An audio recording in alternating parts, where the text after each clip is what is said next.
આજે 15મી ઓગસ્ટ એટલે કે ભારતનો 79મો સ્વતંત્રતા દિવસ છે.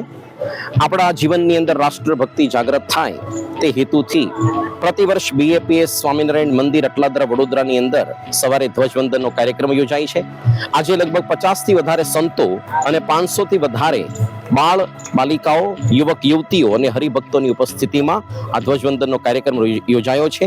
આવી જ રીતે BAPSના 2000થી વધારે સેન્ટરોમાં પણ આવો જ ધ્વજવંદનનો કાર્યક્રમ થશે અને પરમ પૂજ્ય મહંત સાંઈ મહારાજ આજે આણંદમાં વિરાજિત છે. તેમની ઉપસ્થિતિમાં પણ આ ધ્વજવંદન કાર્યક્રમ સંપન્ન થયો છે. ભારત પહેલેથી વિશ્વગુરુ હતું અને રહેશે. ભારતનો અર્થ જ છે ભાસુ રતઃ ઇતિ ભારતઃ, એટલે કે જે દેશ ભગવાનના આધ્યાત્મિક જ્ઞાનના પ્રકાશમાં રત છે એવું આધ્યાત્મિક ભારત, અને તેનું પોષણ આજે શાસ્ત્ર મંદિર અને સંત દ્વારા, BAPS અને ઘણી બધી સંસ્થાઓ દ્વારા દેશ વિદેશમાં થઈ રહ્યું છે. આજે પ્રમુખ સાંઈ મહારાજ અને મહંત સાંઈ મહારાજે આ વિરાસતને ચાલુ રાખી છે.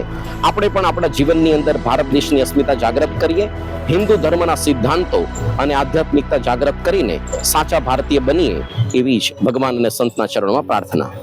જય સ્વામિનારાયણ.